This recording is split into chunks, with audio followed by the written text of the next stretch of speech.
Good evening to everyone. Tiwari ji नमस्कार। Respected CA Amarjit Chopra ji, today's speaker as well as past president of ICI. Respected CA Rohit Robotia ji, guest of honor, Central Council member. CA Ankur Gupta ji, chairman CIRC. Secretary CA Jayendra Tiwari ji, Sikasa chairman Dhaval Kotari ji. RCM Rajiv Gupta ji, coordinator Rakesh Basne ji, and all esteemed participants present here. I, CA Vijay Agarwal, Regional Council Member, extend a warm welcome to all of you for joining this highly insightful seminar on bank audit. It is indeed a privilege for me to moderate this session organized by CIRC, where we bring together distinguished leaders and experts to share their knowledge on this crucial subject. Before we dive into the technical derivation, first we have honor to that we have some specialist guests, or now I would like to invite CA Rakesh Basne ji, who has coordinated all this program, to say a few words on this seminar, today's seminar. Rakesh sir. बहुत बहुत धन्यवाद, बहुत बहुत धन्यवाद गुप्ता विजय जी, परम आदरणीय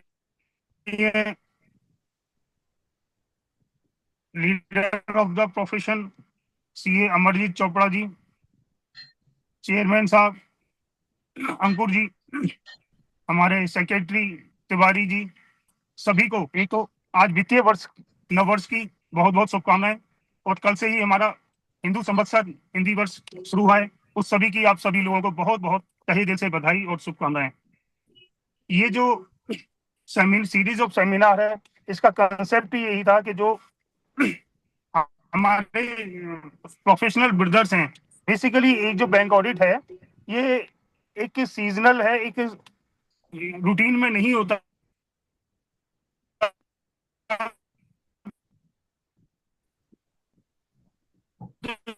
hello Vijay ji, आवाज आ रही है? Welcome sir, CIRC chairman Ankur Gupta ji, welcome. Thank you, thank you. Operation होना बहुत जरूरी है और बहुत ही एक्सपर्टाइज नॉलेज के साथ होना चाहिए। तो ये जो एक्सपर्टाइज नॉलेज अकेले कंधों पर लेकर के बहुत अच्छी तरीके से इसको सफल बनाया है और बहुत बहुत बधाई के पात्र हैं। मैं सभी लोगों से निवेदन करूंगा कि ज्यादा से ज्यादा इसमें जुड़ करके और अच्छी तरह से इसमें हमारे जो एमिनेंट स्पीकर्स हैं उनके ज्ञान का लाभ लेकर के हम अच्छे से अच्छे ऑडिट करें। इसी भावना के साथ मैं माइक विजय गुप्ता जी को हैंड ओवर करता हूँ। थैंक यू राकेश सर, आपने इस पूरे प्रोग्राम को कोऑर्डिनेट किया है, उसके लिए बहुत बहुत आभार। अब हमारे बीच में CIRC चेयरमैन अंकुर गुप्ता जी पधार चुके हैं। मैं उनसे रिक्वेस्ट करूंगा कि आए और अपना वेलकम एड्रेस दें। Thank you Vijay ji.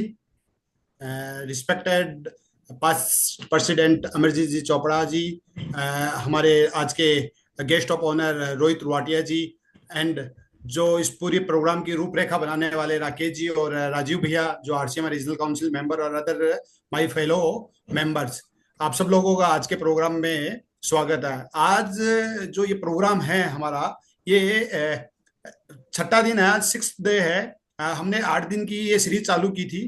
Sir को मैं बताना चाहूंगा, सर ये हम मेंबर्स, उन मेंबर्स के लिए हमने प्लान किया था जहां पे ब्रांचेस नहीं है, बहुत छोटी छोटी जगह जहां पे ब्रांचेस नहीं है, सेमिनार नहीं होती है, वहां तक रूल रेगुलेशन अपडेट करवाने का प्रोग्राम, कि उनको कैसे नॉलेज अपन एनहांस करें उनकी। इसके लिए हमने ये प्रोग्राम डिजाइन किया था कि वेबिनार के रूप से हम लास्ट मेंबर तक छोटी छोटी जगह तक हम कवर कर पाए।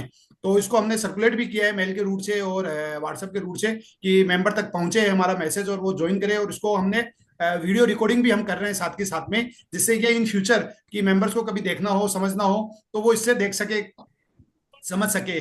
और इसमें मैं आपसे सिर्फ 2-3 चीजें कहूंगा कि सब कवर करें। एक तो सर अपने PRU कंपलसरी कर दिया छोटी फर्मों को भी, प्रोप्राइटरशिप फर्म को भी, जो 1 और 2 पार्टनर है और 3 पार्टनर वाले को तो थोड़ा सा रिलैक्सेशन दे दिया 1 साल का। तो उनको क्या क्या डॉक्यूमेंट रखने हैं अपन को ऑडिट के टाइम पे, हम सब लोग ऑडिट करके आ जाते हैं, हमारे वर्किंग पेपर क्या फाइल में है क्या नहीं है, कौन सी फाइल में हमको क्या क्या पेपर रिक्वायरमेंट है, appointment letter, NOC, working paper में क्या चीजें ऐसी है जो हमारे इन फ्यूचर काम में आ सकती है और हमको हेल्प कर सकती है इन फ्यूचर, कभी भी कोई चीज प्रॉब्लम आए तो। उन सब चीजों को ध्यान में रखते हुए अब हम चाहेंगे कि आज के स्पीकर जो हमारे अमरजीत जी चोपड़ा जी हैं, पास्ट प्रेसिडेंट, उनसे मैं रिक्वेस्ट करूंगा कि बैंक ऑडिट के बारे में हमें को बताएं। Thank you Vijay ji, hand over to Vijay ji. Thank you Ankur ji. Rajeev sir, Jayendra sir हैं क्या, तिवारी जी? अंकुर भाई साहब, एक बार जो है ना आप बात कर लीजिएगा रोहित जी से, अगर बीच में ज्वाइन कर पाएंगे। वो फोन पिक नहीं कर रहे हैं मेरा। हाँ, वो आज क्या जयपुर ब्रांच में सडनली प्रोग्राम बन गया था इस चक्कर में। अच्छा, चलिए फिर जब बीच में करेंगे तो बाद में कर लेंगे, आप आगे कंटिन्यू कर लो। फ्रेंड्स, अब हम शुरुआत बैंक्वेट पे जो आज का मेन टॉपिक है उस पर सेमिनार शुरू करने जा रहे हैं, और हमारे बीच है आज के मुख्य स्पीकर अमरजीत चोपड़ा जी, जो पास्ट प्रेसिडेंट है और बैंक्वेट का उनका काफी एक्सपीरियंस है, और ऑलमोस्ट 50 ईयर हो गए उनको, गोल्डन जुबली हो गई प्रैक्टिस में। अमरजीत सर, मैं शायद रॉन्ग नहीं तो 50 साल पूरे हो जाएंगे आपको इस साल, तो ये हमारे लिए बड़ी सौभाग्य की बात है। और अमरजीत सर का इंट्रोडक्शन देना, मतलब मेरे को लग रहा है आज पूरा 1 घंटा अगर मैं इंट्रोडक्शन देने लग जाऊंगा तो मेरे पास इतनी सारी मतलब लाइंस हैं कि पूरा 1 घंटा बैंक्वेट का निकल जाएगा स्पीकर में, उसमें इंट्रोडक्शन में। तो विदाउट वेस्टिंग योर टाइम, मैं अब इनवाइट करना चाहूंगा हमारे आज के स्पीकर पास्ट प्रेसिडेंट सी अमरजीत चोपड़ा जी को आए, और हमारे जो ऑडियंस है उनको बैंक्वेट में क्या क्या सावधानी रखनी है, कैसे करना है और कैसे अपने आप को सेफ रखना है, उसके बारे में एनलाइटन करें। Sir, welcome sir. Thank you, Vijay ji, and thanks Rajiv ji, and thanks to Rakesh Vashne ji. और राकेश वाशने जी ने तो खैर कोऑर्डिनेट ही किया बेसिकली, उसके बाद राजीव जी का फोन आया था। रोहित रुवातिया जी नहीं, in absence greetings to him, and of course Ankur Gupta ji जो आपके चेयरमैन है CIRC के, बाकी मेंबर्स जिन्होंने ज्वाइन किया from different places. Let me first congratulate you all for this very nice effort that you are trying to connect to the last man in the जहाँ पे branches नहीं है या चैप्टर्स भी नहीं है, वहाँ पे आपने पहुँचने की कोशिश की है इस माध्यम से, वेबिनार्स के माध्यम से। तो मेरे ख्याल में 6 या 7 दिन का आपका ये सीरीज है, और उसके बाद राकेश वाशने जी ने तो एक और संकट मोचन के नाम से कुछ किया हुआ कि जो क्वेश्चंस आएंगे लोगों के, that he will like to get it answered in real time from the various panelists. तो मेरी बधाई राकेश वाशने जी को for this great effort that he is putting in. कुछ issues अंकुर जी ने सामने रखे हैं. I will definitely like to answer those issues. But before I get into that, I would only like to say that ये जो जनवरी, फरवरी, मार्च का महीना होता है, पर्टिकुलरली फरवरी ऑनवर्ड्स, ये हमारी मेंबरशिप के लिए बड़ी एंजाइटी का महीना रहता। एंजाइटी यही होती है कि भाई ब्रांच ऑडिट आएगा नहीं आएगा। जिसके तो शुरू हुए होते हैं साल, उनको तो ये पता होता है कि भाई 4 साल तो आना है, और उनको एंजाइटी होती है कहाँ की ब्रांचेज आएंगी, कौन सी ब्रांचेज आएंगी, किस साइज की ब्रांचेज आएंगी।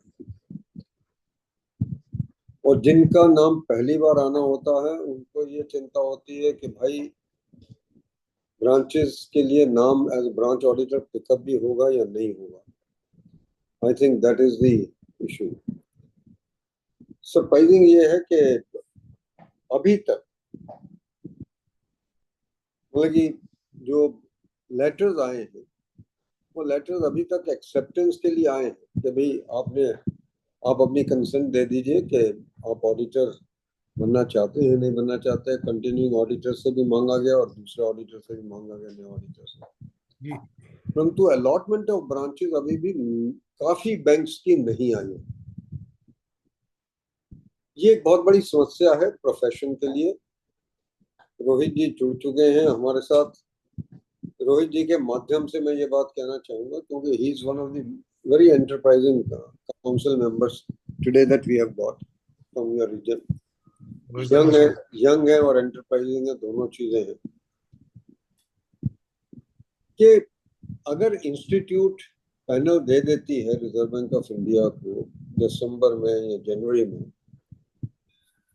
तो रिजर्व बैंक कितना भी टाइम ले, फरवरी एंड तक वो डेफिनेटली पैनल दे सकते हैं बैंक्स को। मुझे ये बात समझ नहीं आती कि why the panel should go only in the last week of March या last 10 days of the March. Amarjeet sir, हाँ जी, अमरजीत सर, हाँ जी, सॉरी टू इंटरप्ट यू, बस हमारे बीच में Rohit Tripathi ji central council member पधार चुके हैं। थोड़ा सा आज क्या जयपुर ब्रांच में प्रोग्राम था तो वहाँ भी देख रहे हैं, आज कोऑर्डिनेट कर रहे हैं। तो मैं चाहूंगा कि एक बार रोहित त्रिपाठी जी हमारे young and dynamic chairman central council member, और उनसे निवेदन करूंगा कि आप हमारे ऑडियंस को 2 मिनट का वेलकम एड्रेस दें sir. Sir, sorry to disturb you in between and apologies for getting late. Very respected Honorable Past President Amarjit Chopra ji, and I'm one of his follower and fan, of course. And the session given by Regional Council to me, so special thanks to the Chairman CIRC that आप लोगों ने Amarjeet Chopra sir का session के अंदर मुझे बुलाया है address करने के लिए। I can see Rajiv Gupta ji and Vijay Garwal ji and Dhaval ji in the screen. So my best wishes to the whole team for organizing such kind of virtual webinars for the enrichment of the members who are going for the bank audit season. And today we have amongst us Amarjit sir, who is well-known personality and the dynamic visionary person. So he will take us forward related to what all things need to be taken care. Just one quick thing for all of us, that we have to be serious, because I feel that audit is a serious business and we should not compromise at any point of time. So my best wishes to all. Thank you once again to the Regional Council, to the Chairman Ankur ji, because I am heading from the Ankur Gupta's laptop only. So he is sitting next to me. Thank you, Ankur bhai, and thank you all team. Over to you, sir. Sir, for your valuable words and for your continuous efforts in empowering professionals. Now I again hand over the mic to the Amarjit Chopra sir. Sir, you may continue. What I was trying to say when Rohit ji came in, कि institute ने अगर panel दे दिया reserve Bank of India को दिसंबर या जनवरी में, मुझे कोई कारण नजर नहीं आता कि रिजर्व बैंक ऑफ इंडिया उस पैनल को बैंक्स को लास्ट वीक ऑफ मार्च में दे, किसी भी सूरत में लास्ट 10 days में दे। और फिर बैंक्स में आज अगर एसबीआई की भी बात करूं तो एसबीआई की अभी ब्रांचेस नहीं आई हैं लोगों के पास। वेरी फ्रेंकली, अगर किसी एक आधे रीजन ने भेज दिया तो पता नहीं, मुझे पता कुछ रीजन में जैसे चंडीगढ़ अभी तक ब्रांचेस नहीं आई। हाँ, 1-2 एलएचओ में आई है सर, अभी दिल्ली एलएचओ से आई है। That is what I am trying to say. अब मुझे एक बात बताइए, अब एक तरफ तो बैंक्स ये चाहते हैं कि हम ऑडिट टाइम पे कंप्लीट करें, आरबीआई भी चाहता है कि हम ऑडिट टाइम पे कंप्लीट करें, और सबके सब बैंक्स लिस्टेड है, और जब सबके सब बैंक्स लिमिटेड हैं तो time is also limited, there is no doubt, क्योंकि आपने रिजल्ट्स पब्लिश करने हैं by stipulated date as per the SEBI norms. कोई भी बैंक ऐसा नहीं है जो लिस्टेड ना हो आज की डेट में पब्लिक सेक्टर में। तो अगर आप हमें लेटर नहीं देंगे, एक मेरा एसए है 315, मैं यहां से शुरू कर रहा हूं आपके साथ, और एसए 315 ये कहता है कि before you commence the audit your client, you have to know your client. Basically आपको अपने रिस्क को असेस करना है कि मेरा इस क्लाइंट के साथ रिस्क क्या है। अब मेरे को लेटर आता है 1 तारीख के बाद, आज 1 तारीख हो चुकी है, शायद 2 को लेटर आएगा या 3 को लेटर आएगा कुछ बैंक्स का, या कुछ बैंक्स का आया होगा तो 29-30 को आया होगा। मैं बैंक मैनेजर को मेल भेजूंगा कि भाई आप मुझे अपनी नेचर ऑफ ब्रांच तो बताइए ना, क्या है कि आपकी ब्रांचेस की स्वरूप क्या है। आपकी ब्रांचेस में एडवांसेस ज्यादा हैं, डिपॉजिट्स ज्यादा हैं, एडवांसेस भी हैं तो एडवांसेस की नेचर क्या है, आपके फंड बेस्ड ज्यादा है, नॉन फंड बेस्ड ज्यादा है, आपके टर्म लोन्स ज्यादा हैं, कैश क्रेडिट ज्यादा है, आपके पास एग्रीकल्चरल एडवांसेस ज्यादा हैं, किस तरीके के एडवांसेस आपके पास ज्यादा हैं, या गोल्ड लोन्स आपके पास ज्यादा हैं, या एजुकेशनल लोन्स ज्यादा हैं। क्योंकि जिस तरीके की ब्रांच होगी उस तरीके के अकॉर्डिंगली मुझे अपना सारा ऑडिट प्लान बनाना पड़ेगा। Let's be very clear about it. अब स्टैंडर्ड तो हमारा है प्लानिंग के ऊपर, इसमें कोई शक नहीं है, परंतु मेरे को लेटर अगर 1 तारीख तक नहीं आया और मुझे ब्रांच मैनेजर ये जवाब नहीं दे रहा कि मेरी ब्रांच का नेचर क्या है, तो मैं ऑडिट प्लान क्या करूंगा? तो someone has to ask this question to the Reserve Bank of India कि आप ऑडिटर से एक्सपेक्ट करते हैं, सोसाइटी एक्सपेक्ट करती है, बैंक से एक्सपेक्ट करते हैं। मुझे याद है कभी चिट्ठियां आ जाती थी, मतलब कि 10 दिन पहले, 8 दिन पहले, 7 दिन पहले कुछ ना कुछ मिलता था। अब तो पिछले कुछ सालों से तो बिल्कुल ढांचा जो बदला हुआ कि हमें जो लेटर्स हैं वो 1 तारीख के आसपास ही आती। अब अगर 1 तारीख के आसपास आएगी, मुझे ये नहीं पता कि मुझे कैश क्रेडिट के अकाउंट ज्यादा वेरीफाई करने हैं, मुझे टर्म लोन्स के अकाउंट ज्यादा वेरीफाई करने हैं, डिपॉजिट्स में यहाँ पे टर्म डिपॉजिट ज्यादा है, सेविंग डिपॉजिट ज्यादा है या करंट अकाउंट ज्यादा है। वो आप पूछेंगे कि इससे क्या फर्क पड़ेगा? बहुत फर्क पड़ेगा मुझे। अगर किसी ब्रांच में डिपॉजिट ज्यादा है परंतु करंट डिपॉजिट ज्यादा है, तो करंट डिपॉजिट के ऊपर मुझे किसी तरीके का इंटरेस्ट देना नहीं, तो मुझे इंटरेस्ट कैलकुलेशन की फिक्र नहीं to that extent. Term deposit ज्यादा है तो मुझे उसमें मैच्योरिटी का, उसकी के ओवरड्यू फिक्स डिपॉजिट तो नहीं है, वो भी देखना पड़ेगा, फिर उसके इंटरेस्ट कैलकुलेशन का के बारे में देखना पड़ेगा। सेविंग बैंक का एक अलग स्वरूप है फॉर दैट मैटर। मुझे जब तक ब्रांच का स्वरूप नहीं पता, जब तक मुझे ब्रांच की नेचर नहीं पता, मैं अपने ऑडिट को प्लान कर ही नहीं सकता, क्योंकि मैं अपने रिस्क को असेस नहीं कर सकता। जब एडवांसेस की बात करता हूं तो नॉन फंड बेस्ड में मेरा रिस्क कम है, फंड बेस्ड में ज्यादा है, कैश क्रेडिट में सबसे ज्यादा है, टर्म लोन में कम है। एग्रीकल्चरल एडवांसेस में मुझे नंबर ऑफ एडवांसेस ज्यादा चेक करने हैं, अमाउंट कम है। जब मैं वहां पे जाऊंगा, अगर किसी ब्रांच में एडवांसेस बड़े साइज के हैं तो मेरे को नंबर ऑफ अकाउंट्स कम चेक करने हैं, परंतु उनकी डिटेल चेकिंग करनी है। परंतु अगर एग्रीकल्चरल एडवांसेस ज्यादा हैं या छोटे छोटे रिटेल लोन ज्यादा हैं, मुझे उसमें नंबर ज्यादा चेक करना पड़ेगा। बेसिकली उसमें नंबर की ज्यादा दिक्कत आने वाली है। तो ये मुझे समझ नहीं आता कि अगर मैं ऐसे 315 को कंप्लाई नहीं कर पा रहा हूँ। डॉक्यूमेंट की बात हुई थी एक कि जी डॉक्यूमेंट कौन सा होना चाहिए for the purpose of peer review.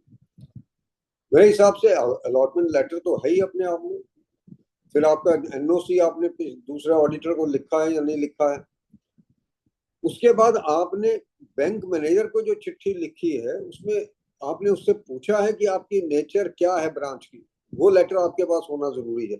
उसका जो जवाब आया है उसके बेसिस पे आपने अपने ऑडिट को प्लान किया है या नहीं किया वो जरूरी है। आपकी टीम कौन सी गई है और टीम को एलोकेशन क्या क्या हुई है वर्क की, वो आपके पास होना जरूरी है। That document is essential. उसके बाद जब काम शुरू होगा, वो काम शुरू होने के बाद की बात है, ये काम शुरू होने से पहले की बात है जो डॉक्यूमेंट्स आपके पास होने चाहिए। पीयर रिव्यूअर आके देख सकता है अगर वो देखना चाहेगा तो मेरा रोहित जी से एक ही निवेदन है कि आप कम से कम जो भी पीडीसी चेयरमैन है इस वक्त मेरा ख्याल मंगेश किमरे जी हैं, उनके थ्रू आरबीआई को ये तो कन्वे करवाइए कि भाई लेटर तो कम से कम अलॉटमेंट के हफ्ता भर पहले आने चाहिए। अगर हफ्ता भर पहले भी अपॉइंटमेंट लेटर नहीं आएगा ब्रांच का, तो ऑडिटर को तो ये भी नहीं पता कि मेरी ब्रांच का स्वरूप क्या है, मैं उस ब्रांच में किस तरीके के रिस्क हैं जो मुझे असेस करने हैं, और फिर उसको आइडेंटिफाई करके उसको मिटिगेट भी करना। स्टैंडर्ड मेरा रिस्क मिटिगेशन की बात करता है, स्टैंडर्ड मेरा रिस्क आइडेंटिफिकेशन की बात करता है, असेसमेंट की बात करता है, मिटिगेशन की बात करता है। पर अगर मेरे पास वो टाइम ही नहीं है तो मैं उसको करूंगा कैसे? I can not do it under any circumstances. तो मेरा अपना मानना ये है कि कहीं ना कहीं पे इंस्टीट्यूट को इसमें प्रोएक्टिव रोल प्ले करना पड़ेगा। Institute can not be passive on look to the happenings in the कि क्या हो रहा। जो लेटर पहले हफ्ता 10 दिन पहले आ सकते थे आज भी आ सकते हैं। ऐसा तो नहीं कि आज क्यों उसी दिन आएंगे, 1 तारीख को आएगा या 2 तारीख को आएगा या 30 तारीख को आएगा वो चिट्ठी।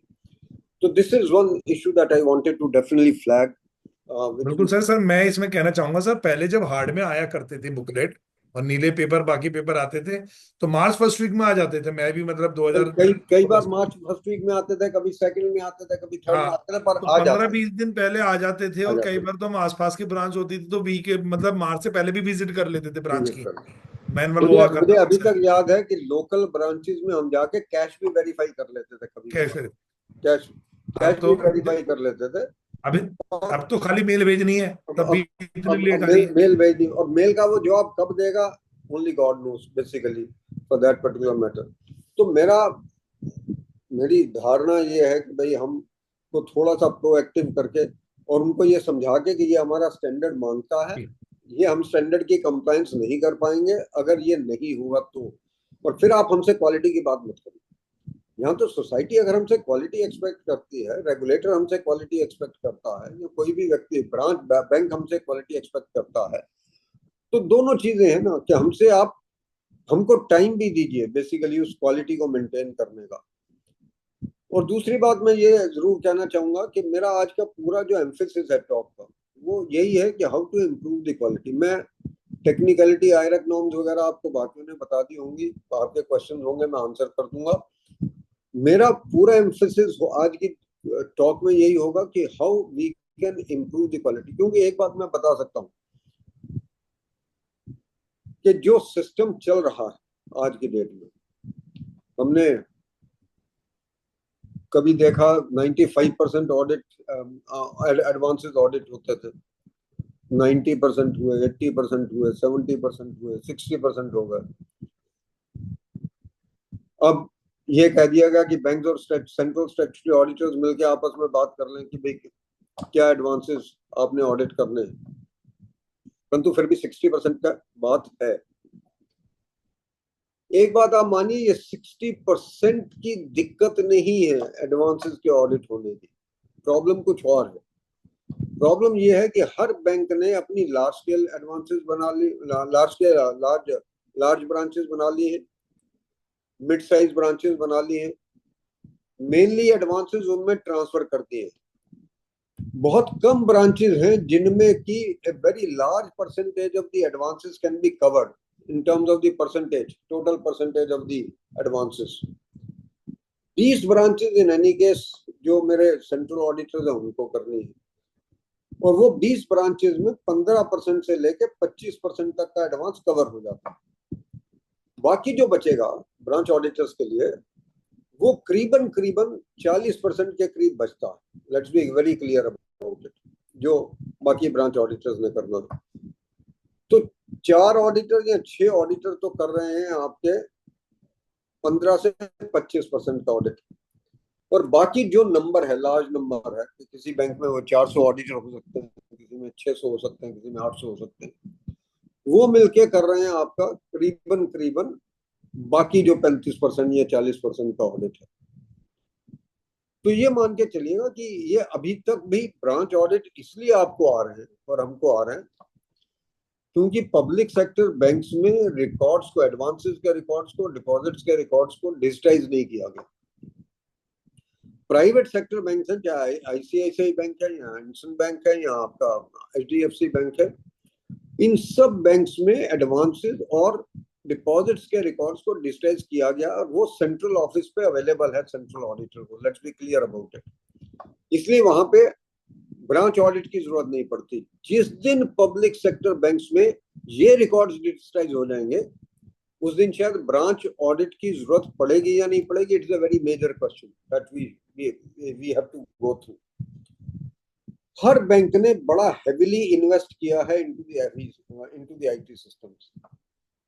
और बैंक्स का ये कहना है और रिजर्व बैंक का भी ये कहना है कि भाई अगर बैंक्स ने हेविली इन्वेस्ट किया है into the IT system then they have to reap benefits of that IT system, and one of the benefits is that the records are available at the central office, and if the records are available at the central office then the audit can be conducted at the central office.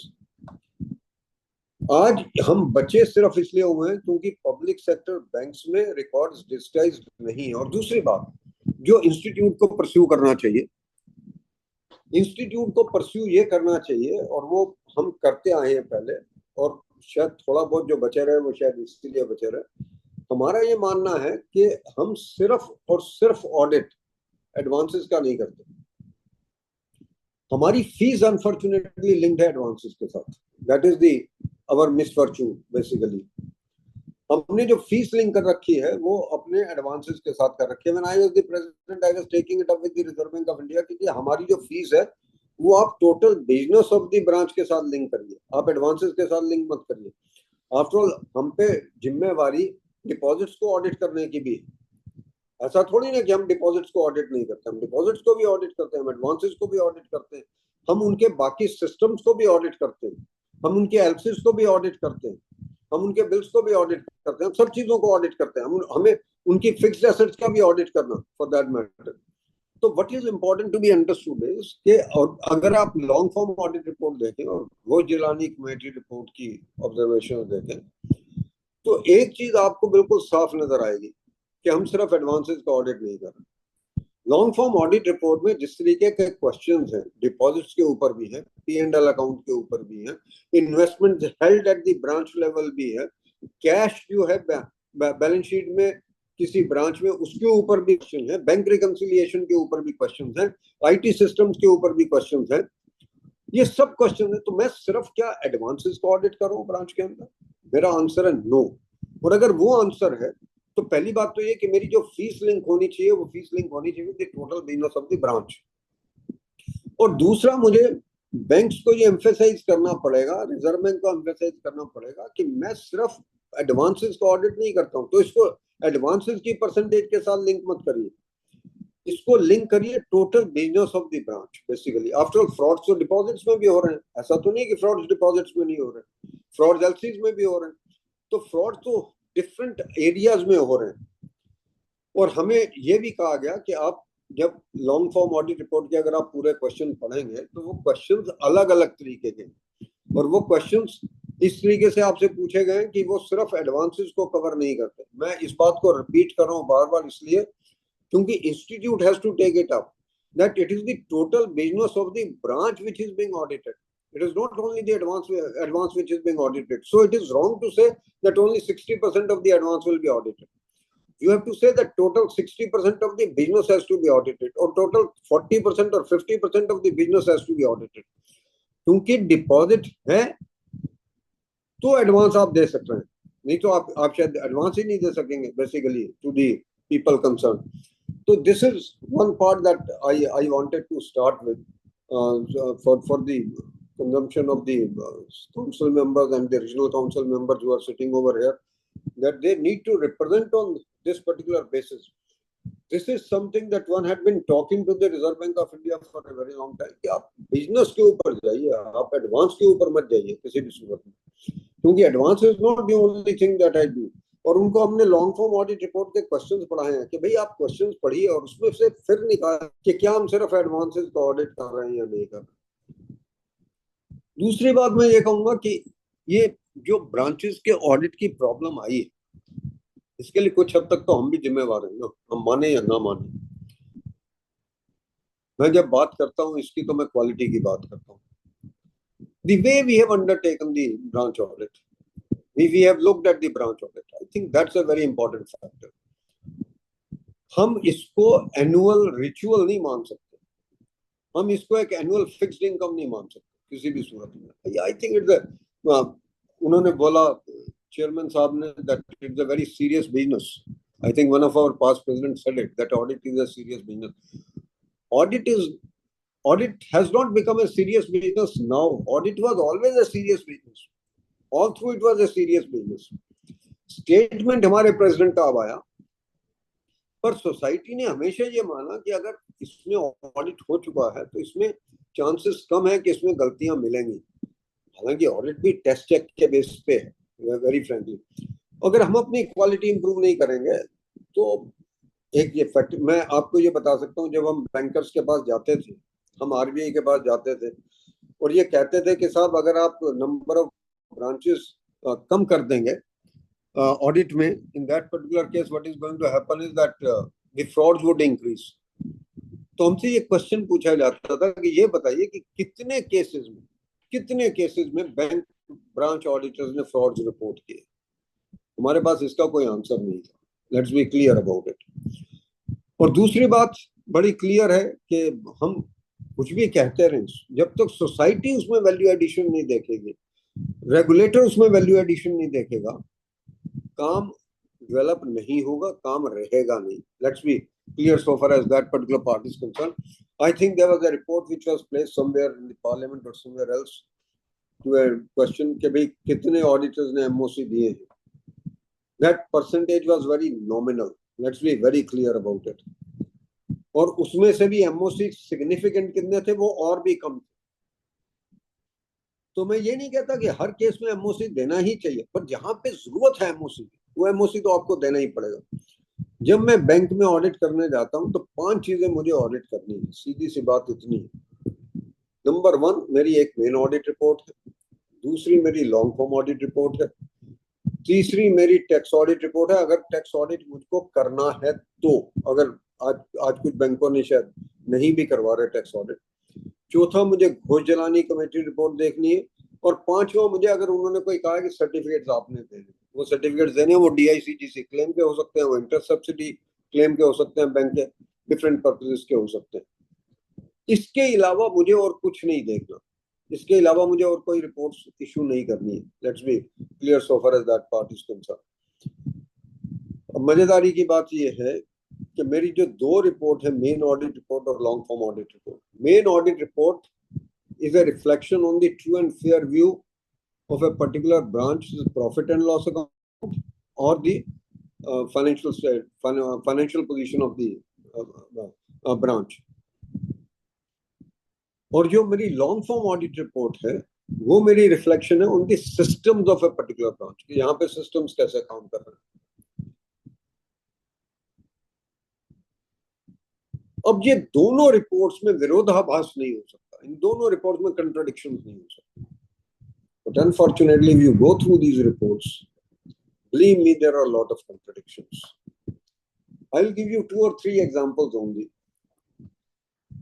आपके long form audit report में एक question है बड़ा specific, और वो question ये कहता है कि भाई कितने ऐसे केसेस हैं जिसमें कि रिन्यूअल ऑफ एडवांस नहीं हुआ for a period of 3 to 6 months, 6 months to 1 year, 1 year and above.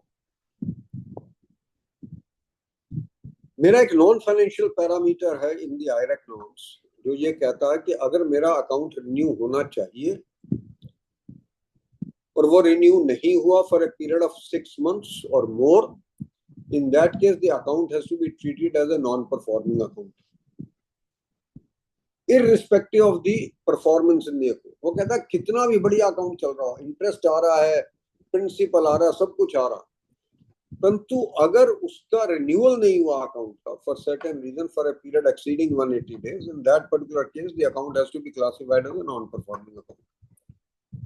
मैंने MOC 0 दिया हुआ इसके अंदर, परंतु जब मैं लॉन्ग फॉर्म ऑडिट रिपोर्ट पढ़ता हूँ ऑडिटर की, तो वहां पे वो लिखता है कि 3 अकाउंट ऐसे हैं जिसमें कि 6 महीने से ऊपर का पीरियड हो चुका है पर अकाउंट रिन्यू नहीं हुआ, और 2 अकाउंट ऐसे हैं जिसमें कि 1 साल से ऊपर का पीरियड निकल चुका। तो वो 5 अकाउंट मुझे NPA करने चाहिए थे या नहीं करने चाहिए? NPA करने चाहिए थे, क्योंकि अगर मैं खुद लिख रहा हूँ लॉन्ग फॉर्म ऑडिट रिपोर्ट में कि 3 अकाउंट ऐसे हैं जिसमें 180 दिन से ऊपर का पीरियड हो चुका है, 2 अकाउंट ऐसे हैं जिसमें 365 दिन से ऊपर का 65 दिन से ऊपर का टाइम हो चुका है, तो मैं उसमें रोक ही नहीं सकता कि उन अकाउंट्स को नॉन परफॉर्मिंग डिक्लेयर करूं। MOC में देता नहीं उन अकाउंट्स में। तो कल अगर कोई 19-21 बात होती है तो nobody can save me very frankly in the disciplinary proceedings in that circumstance. दूसरा एक और नॉन फाइनेंशियल पैरामीटर है जो ये कहता है कि भाई अगर स्टॉक स्टेटमेंट 6 महीने तक नहीं आती, और 6 महीने तक स्टॉक स्टेटमेंट नहीं होते, जो आपने ड्राइंग पावर अलाउ कर रखी है that is based upon A stock statement which is more than 180 days old, in that case also the account has to be treated as a non performing account. मैं जहां पे monitoring of advances की बात आती है वहां पे लिख के आता हूं कि there are large number of accounts जहां पे स्टॉक स्टेटमेंट्स नहीं आई है 6 महीने से, साल भर से, 2 साल से। तो भाई अगर वो अकाउंट्स हैं जहां पे कि स्टॉक स्टेटमेंट नहीं आई है, तो उन अकाउंट्स को तो मुझे नॉन परफॉर्मिंग अकाउंट क्लासिफाई करना चाहिए MOC के अंदर। MOC मेरा नील है। तो मेरी एक ही रिक्वेस्ट है, please try to make sure that there is no contradiction between your main audit report and the long form audit report. आप लॉन्ग फॉर्म ऑडिट रिपोर्ट में ये सब चीजें लिख के अपने आप को कवर नहीं कर सकते, अपने आप को बचा नहीं सकते। Long form audit report is not a substitute to your main audit report.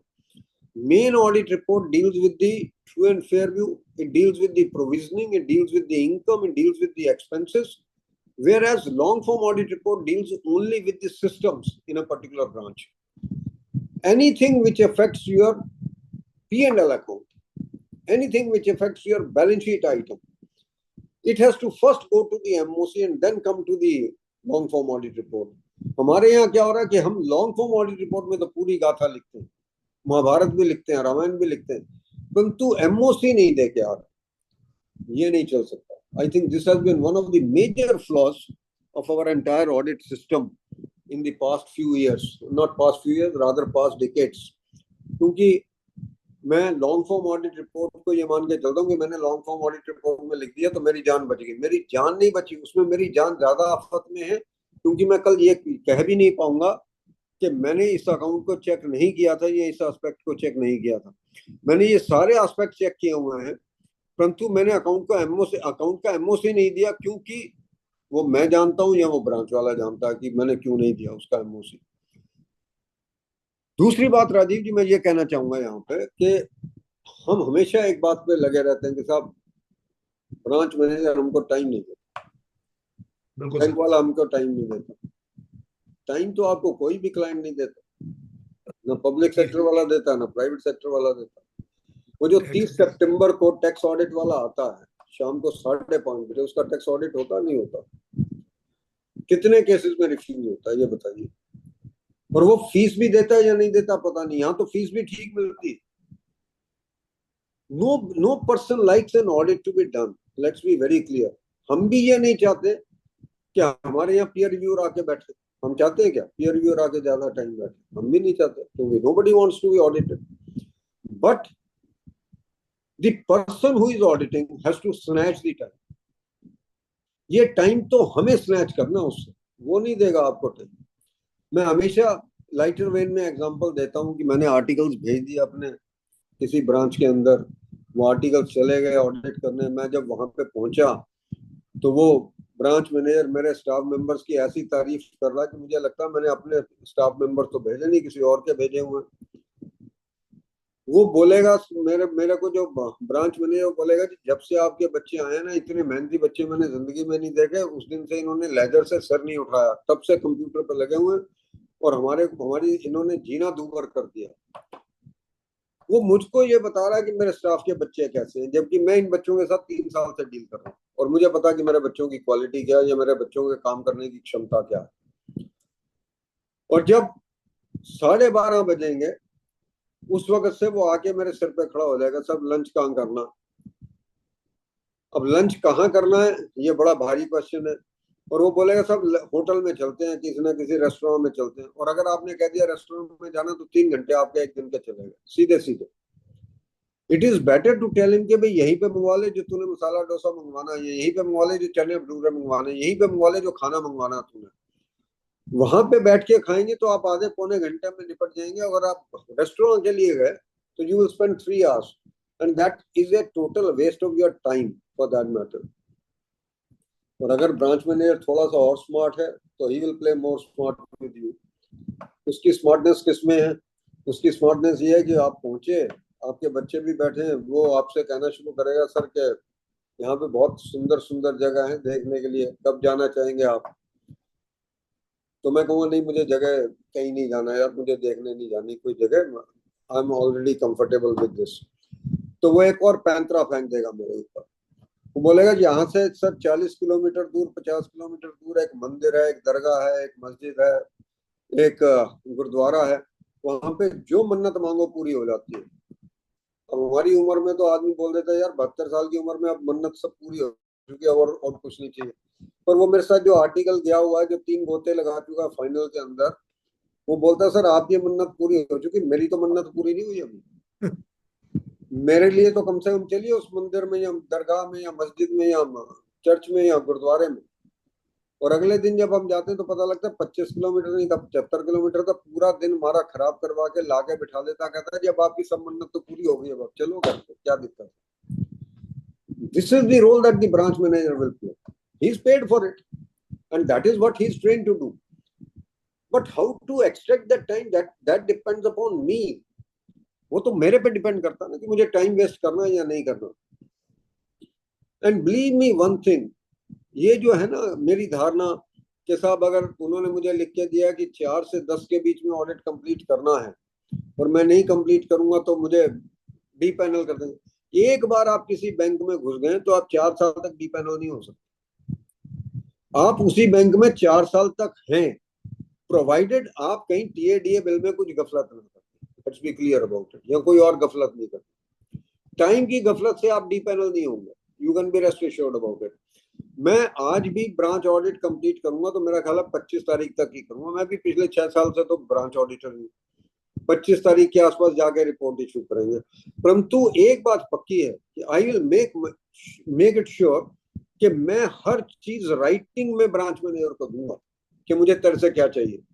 अगर उसकी कोई डेफिशिएंसी है, अगर मैंने कोई उससे ऑब्जर्वेशन लेनी है तो भी मैं राइटिंग में दूंगा कि इसका मुझे कोई जवाब दो। वो जवाब दे देगा तो ठीक है, नहीं जवाब देगा तो मैं अपनी आके रिपोर्ट बना के दे दूंगा। There are chartered accountants, there are auditors जिनको कि बैंक अपने आप ये रिक्वेस्ट करता है साहब आप चाहे 4 दिन और ले लीजिए पर ये क्लियर कर जाइए किसी तरीके से। ये डिपेंड करेगा हमारे ऊपर। वर्बल अगर मैं क्वेरीज रेज करूंगा तो हमेशा ब्लेम मेरे पे आएगा। अगर मैं राइटिंग में करूंगा, और आजकल राइटिंग का मतलब ईमेल है, अगर मैं ईमेल दे के बात करूंगा तो कभी मेरे पे ब्लेम नहीं आ सकता, you can be rest assured. और दूसरी बात ये कहना चाहूंगा आपसे कि आपने ऑडिट कंप्लीट किया, आपने ऑडिट कंप्लीट करके जब पहले उसको ऑब्जर्वेशन दी, ईमेल पे दीजिए, राइटिंग में दीजिए, एक्नॉलेज करवा लीजिए। अगर तो वो उसका जवाब दे देता तो ठीक है, नहीं देता तो एक रिमाइंडर ठोक दीजिए। रिमाइंडर का नहीं देता तो आप उठ के उसको लिख के आ जाइए बड़ा क्लियरली कि ये जो हमारी ऑब्जर्वेशन थी इसका आपने जवाब नहीं दिया, we have completed our audit, we are going back, please reply. अगर वो रिप्लाई नहीं देता उसका, अपने ऑफिस में आइए, उन पॉइंट्स के ऊपर डिस्क्लेमर दीजिए, रिपोर्ट्स को क्वालिफाई करिए और अपनी रिपोर्ट भेज दीजिए। You can you have to play. ये कल कोई आपको ब्लेम नहीं करे कि आपने रिपोर्ट इशू नहीं की। It has never happened with me कि कोई मुझे भी ये ब्लेम कर सके कि इन्होंने रिपोर्ट नहीं की। It will never happen because I will come back and issue the report on my own. जो मुझे रिपोर्ट इशू करनी है, अगर उसने मेरे को जवाब नहीं दिया, उसने जवाब दे दिया, मैं सेटिस्फाई हो गया द मैटर। अगर वो मुझको जवाब नहीं दे रहा तो मैं वो उन पॉइंट्स के ऊपर डिस्क्लेमर देके, ये उन पॉइंट्स के ऊपर क्वालिफिकेशन देके अपनी रिपोर्ट इशू कर दूंगा। और दूसरी बात, most of the chartered accountant से कि साहब वो एमओसी को साइन नहीं करता, क्योंकि अब वो ये है कि एमओसी तो उसने फीड करना। अगर वो एमओसी साइन नहीं कर रहा, एमओसी फीड नहीं कर रहा, put it in writing before leaving the branch कि ये हमारा एमओसी था, आपने साइन नहीं किया, आपने फीड नहीं किया, हम जा रहे हैं।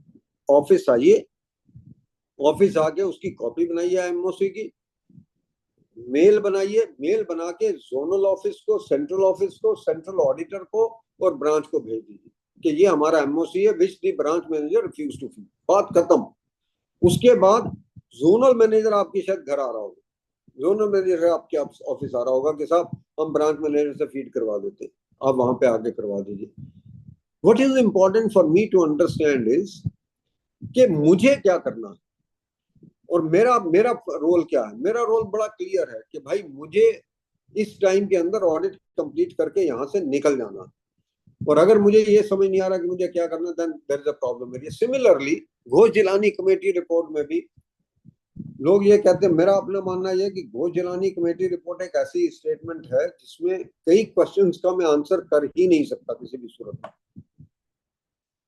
और वो लोग ये कहते हैं कि साहब ये ऑनलाइन सबमिट करनी पड़ती है, तो इसमें वो चेंज नहीं करने देता, इसमें तो आंसर यस और नो में ही होगा। अब मुझे एक बात बताइए राजीव जी, आप या विजय जी, एक क्वेश्चन उसमें ये है कि जब कस्टमर एंटर करता है ब्रांच के अंदर, क्या वो कैशियर के पास सीधा जाता और उसको एंगेज करता कन्वर्सेशन के अंदर, या वो मे आई हेल्प यू काउंटर के ऊपर जाता? Can I answer this question? मैं क्या बाहर बैठता हूँ ये देखने के लिए? मैंने आर्टिकल बिठा रखा है बाहर के भी, ये देखो कि कस्टमर जब आता है तो वो कहाँ पे जाता। This is a question which I cannot answer. Very frankly, there is no way that I can answer this question. Why should I answer this question in yes or no? और वो मैनेजर मुझे कभी no में answer करने नहीं देगा। वो कहेगा नहीं नहीं आप ये लिखिए कि साहब बिल्कुल ये कन्वर्सेशन में एंगेज नहीं करता कस्टमर, इसमें किसी भी सूरत में। बिल्कुल ठीक सर, ऐसे ही होता है। वो आपसे मैं ये लिखना चाहूंगा कि मैंने ये वेरीफाई नहीं किया है।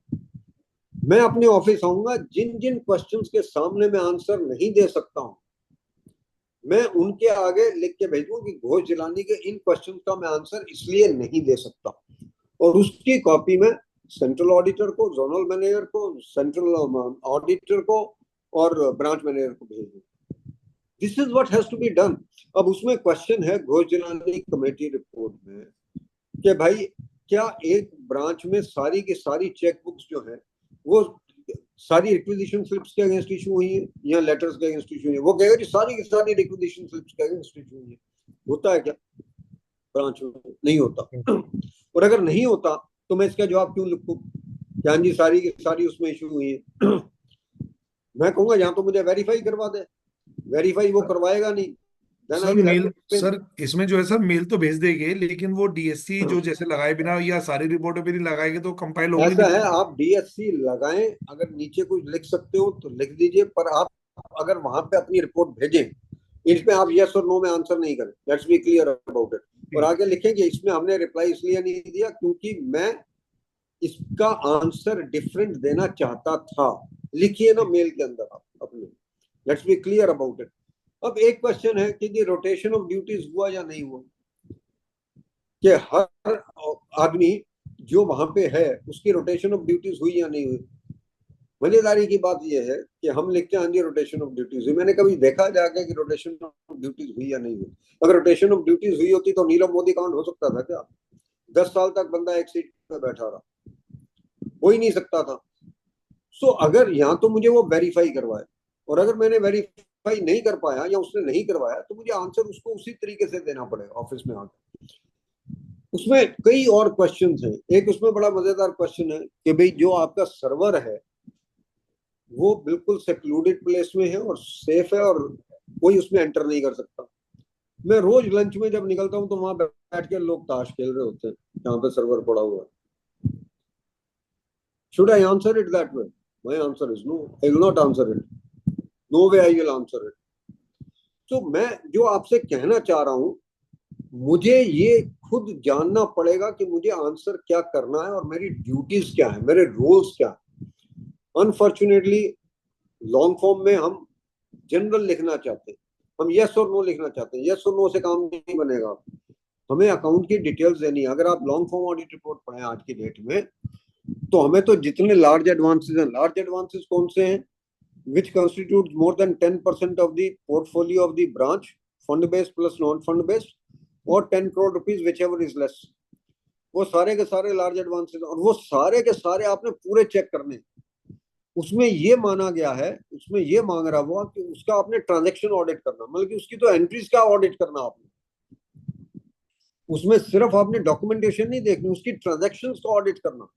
अब ट्रांजैक्शन का ऑडिट 100% नहीं हो सकता किसी भी अकाउंट में, पर आप जो उसकी मटेरियल ट्रांजैक्शन है आप पकड़ लीजिए कि इसकी में मटेरियल ट्रांजैक्शन क्या होगी, 5 लाख होगी, 10 लाख होगी, 15 लाख होगी। उन ट्रांजैक्शन को आपको जरूर चेक करना पड़ेगा, you can not leave it out. और आज की डेट में लॉन्ग फॉर्म ऑडिट रिपोर्ट में ये मांगा गया आपसे कि आप उसमें ये लिखिए कि कौन कौन सा अकाउंट आपने चेक किया, कितने अकाउंट आपने चेक किया, क्या percentage of the total advances आपने चेक किया। लार्ज एडवांसेस आपने पूरे चेक करने, उनके नाम तक आपको देने हैं, उनमें क्या क्या डेफिशिएंसीज आपको मिली है वो आपको देना, और जो आपने छोटे एडवांसेस सैंपल बेसिस पे चेक किए उनके भी नाम देने। और अगर मैं ये कागज इकट्ठे नहीं करूंगा और कल पीयर रिव्यू और मेरे से मांगेगा तो मेरे को दिक्कत आएगी। Let's be clear about it so for this particular part is concern. So what one is trying to tell you is कि लॉन्ग फॉर्म को पढ़ना, घोष जिलानी को पढ़ना बहुत जरूरी है मेरे लिए। मैं एक छोटा सा एग्जांपल आपको दे रहा हूँ। टैक्स ऑडिट के अंदर जब मैं लॉन्ग फॉर्म ऑडिट रिपोर्ट बनाता हूँ, लॉन्ग फॉर्म ऑडिट रिपोर्ट में लिखता हूँ in some of the cases of interest payments TDS has not been deducted. लिख सकता हूँ ना किन्हीं केसेस में, और लिखता भी हूँ, कुछ ऑडिटर्स लिखते हैं। और अगर वो हुआ है तो वो इंटरेस्ट एक्सपेंस डिसअलाउ नहीं होगा क्या टैक्स ऑडिट में? जरूर होगा। वो मैं डिसअलाउ नहीं करता टैक्स ऑडिट के अंदर, तो उसमें भी विरोधाभास आ गया। जो मैंने लॉन्ग फॉर्म ऑडिट रिपोर्ट में नेगेटिव फीचर दिया है उसका इंपैक्ट और कहां कहां पे होगा वो मुझको देखना पड़ेगा। लॉन्ग फॉर्म ऑडिट रिपोर्ट में एक क्वेश्चन है बड़ा सिंपल सा, बड़ा ऐसा लगता है कि कुछ है ही नहीं इसके अंदर कि whether there are any divergent trends between the balance sheet figures and the P&L account figures. तो क्या है वो? ये है कि ये तो नहीं है कि एडवांसेस मेरे बढ़ रहे हैं और इंटरेस्ट इनकम कम हो रही है, एडवांसेस मेरे कम हो रहे हैं और इंटरेस्ट इनकम बढ़ रही है, डिपॉजिट्स मेरे बढ़ रहे हैं और इंटरेस्ट एक्सपेंस कम हो रहा है, डिपॉजिट्स मेरे कम हो रहे हैं और इंटरेस्ट एक्सपेंस बढ़ रहा। ये है ना विरोधाभास। हो सकता है ना कि आपके टोटल एडवांसेस की फिगर तो बढ़ गई और इंटरेस्ट इनकम कम हो गई, या एडवांसेस की फिगर कम हो गई और इंटरेस्ट इनकम बढ़ गई, या डिपॉजिट्स बढ़ गए और इंटरेस्ट एक्सपेंस कम हो गया, और डिपॉजिट्स कम हो गए और इंटरेस्ट एक्सपेंस बढ़ गया। हो सकता है ना, या नहीं हो सकता? ये मुझको स्क्रूटिनाइज करना है। ये लॉन्ग फॉर्म मुझे कहती है कि आप ये स्क्रूटिनाइज करो। अब ये हो सकता है, पर इसके लिए मुझे डॉक्यूमेंटेशन करना पड़ेगा कि ये क्यों हुआ। ये इसलिए हो सकता है कि एडवांसेस मेरे बढ़े परंतु मेरा एनपीए लेवल बहुत बढ़ गया। एनपीए लेवल बढ़ा तो इंटरेस्ट इनकम चार्ज होनी बंद हो गई उन अकाउंट्स के ऊपर, इसलिए मेरी इंटरेस्ट इनकम कम हो गई। एडवांसेस मेरे कम हुए क्योंकि मेरे कुछ 3-4 अकाउंट्स जो थे उसमें ओटीएस हो गई। जब ओटीएस हुई तो एडवांस तो कम हो गया परंतु मेरे को इंटरेस्ट इनकम आ गई उनके अंदर, इंटरेस्ट इनकम बढ़ गई मेरी उस केस में। डिपॉजिट्स में इंटरेस्ट रेट मेरे बढ़ गए, डिपॉजिट मेरा कम हुआ, इंटरेस्ट रेट मेरे कम हो गए, डिपॉजिट मेरा बढ़ रहा, या मेरे करंट अकाउंट डिपॉजिट्स बढ़ गए इसलिए मेरा इंटरेस्ट एक्सपेंस कम हो गया। डिपॉजिट तो मेरा बढ़ गया परंतु जो डिपॉजिट बढ़ा वो बढ़ा करंट अकाउंट में। डिपॉजिट मेरा टर्म डिपॉजिट से निकल के सेविंग डिपॉजिट में चला गया तो ऑटोमेटिकली इंटरेस्ट एक्सपेंस कम हो जाएगा। तो what is important to be understood is that I must look at all these facts, और अगर मैं नहीं देख रहा हूं तो I am committing a serious error into the entire affair. This is what I would like to say. दूसरी बात जो मैं कहना चाहूंगा, 22 के बाद कुछ चीजें बदली। 2022 के बाद particularly reserve Bank of India has taken certain very serious moves. 2024 में उन्होंने एक आधा सर्कुलर और निकाला जो बड़ा सीरियस है। एक तो उन्होंने जो ये गोल्ड लोन्स थे, गोल्ड लोन में क्या हो रहा था, रिकवरी नहीं होती थी, पार्ट रिकवरी होती थी, आप उसको फिर एक फ्रेश लोन देके उसको सेटल कर लेते थे और उसको रोल ओवर कर लेते थे। उन्होंने कहा ये बंद है, ये एनपीओ है, it is evergreening of the gold loans. अब कोई अगर बैंक मैनेजर आपको बोले तो उसको सर्कुलर दिखा दीजिएगा 30 सितंबर 2024 का। You can not do it, there is no way that you can do it anymore. So what is important for me to understand is that there are circulars of the Reserve Bank of India which are taking care. एक उन्होंने 22 के अंदर circular निकाला, 22 के अंदर जो master direction निकाली उसमें बड़ा क्लियरली बोला कि जब आप ब्रांच में जाते हैं आपको डॉक्यूमेंट्स ब्लैंक मिलते हैं ना, ब्लैंक डॉक्यूमेंट्स, ब्लैंक नहीं हो सकता डॉक्यूमेंट। अगर आपने किसी को टर्म लोन दिया तो उसमें कब कब उसकी रीपेमेंट होनी है उसकी डेट्स भरी हुई होनी चाहिए। अगर आपने किसी को कार लोन दिया उसकी ईएमआई किस किस दिन ड्यू है वो भरी हुई होनी चाहिए, क्योंकि अगर वो भरी हुई होगी उस फॉर्म से ही तो आप उसको फीड करेंगे अपने आईटी सिस्टम में कि किस किस दिन इसकी ईएमआई ड्यू है। नहीं तो आप करेंगे कैसे? अगर आप ईएमआई की डेट सिस्टम में फीड नहीं करेंगे तो कभी वो ओवर ड्यू निकालेगा ही नहीं किसी भी सूरत में। अब आपकी से ये रिक्वायरमेंट दी गई है कि आपने बैंक में जाके ये देखना है कि जो रिटर्न्स निकलनी चाहिए सीबीएस सिस्टम से, सीबीएस सिस्टम से बहुत सारी रिटर्न्स निकल सकती है, और पर्टिकुलरली उन्होंने 2-3 रिटर्न्स के ऊपर बहुत जोर दिया। एक तो SMA 0, SMA 1, SMA 2। वो कहते हैं जो स्पेशल मेंशन्ड अकाउंट है कि जहां पे अमाउंट थोड़ा भी ओवरड्यू होगा, इन रिटर्न्स को निकालना बहुत जरूरी है ब्रांच मैनेजर के लिए। अगर ब्रांच मैनेजर ये रिटर्न्स नहीं निकाल रहा सिस्टम से, in that case you are supposed to report it. What is important for us to understand Rajeev ji is that मेरी जितनी भी रिटर्न्स ये SMA 0, SMA 1, SMA 2 अगर ये नहीं निकल रही तो मेरे यहाँ पे date of NPA identification can not be correct. Reserve Bank of India ने एक चीज बिल्कुल क्लियर की है कि अब एनपीए की जो क्लासिफिकेशन है that can not be on a particular date. आप ये नहीं कह सकते 30 तारीख को करेंगे, 31 को करेंगे, 15 को करेंगे, 10 को करेंगे, वो ये नहीं कर सकते आप। वो कहते हैं जिस दिन 90 दिन का पीरियड ओवरड्यू हो गया, उस दिन सिस्टम ऑटोमेटिकली उसको क्लासिफाई करेगा एनपीए।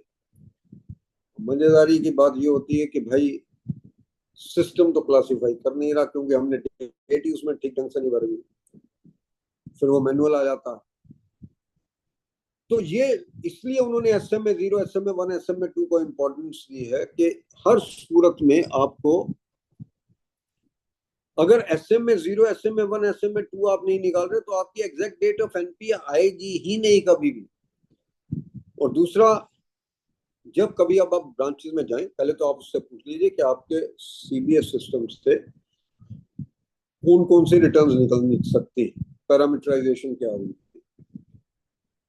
वो लेके आप उससे पर्टिकुलरली ये मत कहिए कि आप हमें आज के रिटर्न दिखा दीजिए, आप उसे कोई 5-7 दिन जो आप चाहते हैं डिफरेंट मंथ्स में, उसमें एसएमए के रिटर्न्स मांग लीजिए कि वो रिटर्न दिखाइए आपने कब निकाली थी, क्योंकि आरबीआई ये कहता है कि ये रिटर्न आपकी डेली बेसिस पे निकलनी चाहिए, और अगर वो डेली बेसिस पे नहीं निकाल रहा, it is a violation of the circular of reserve Bank of India for that matter.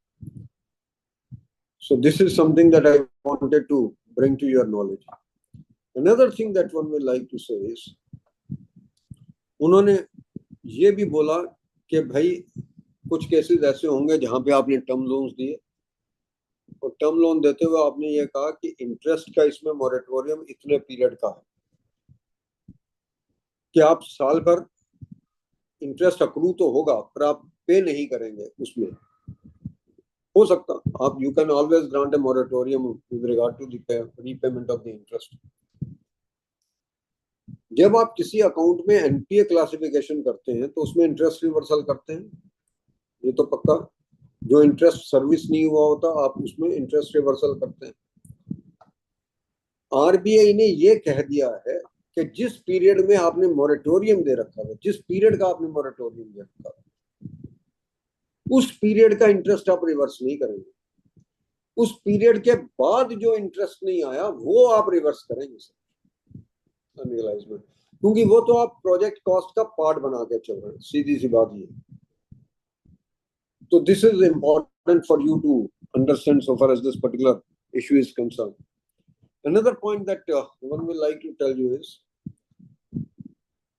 कि रिजर्व बैंक ने जितने भी सर्कुलर्स निकाले हैं वो सर्कुलर्स इस बात की तरफ हिंट कर रहे हैं कि हमारी परफॉर्मेंस इंप्रूव होनी चाहिए किसी भी सूरत में।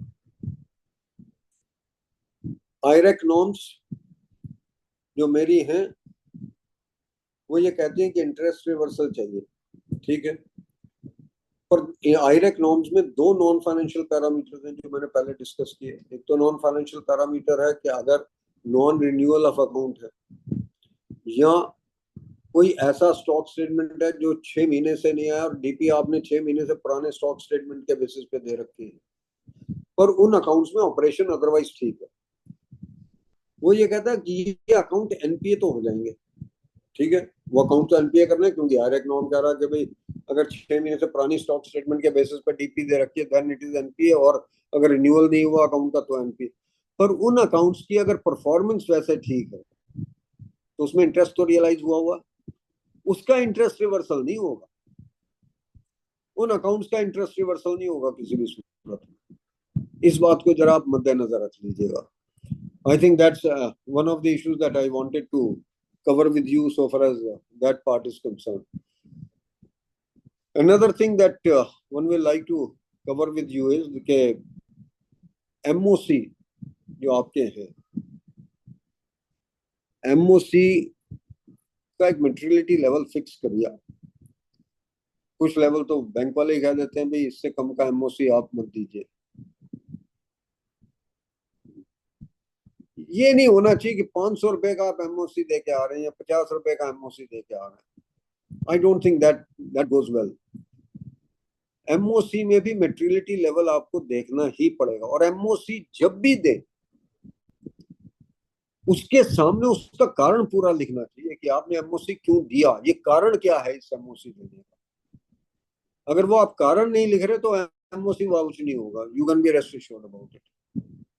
एमओसी वाउच तभी होगा जब उसका आप कारण देंगे कि आप क्यों एमओसी देना चाहते हैं।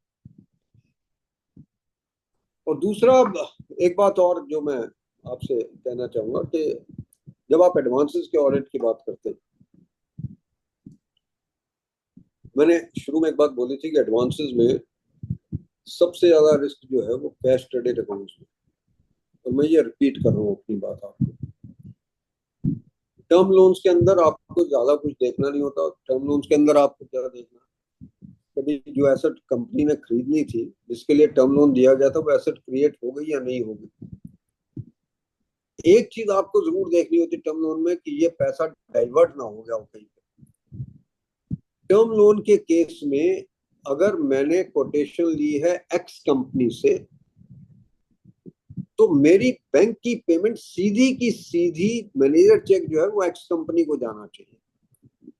वो मेरे कैश क्रेडिट अकाउंट में क्रेडिट होके पार्टी को नहीं मैं बोलूंगा कि तुम उसको पेमेंट करो, नहीं तो डाइवर्जन के चांसेस हो गए। Let's be very clear about it.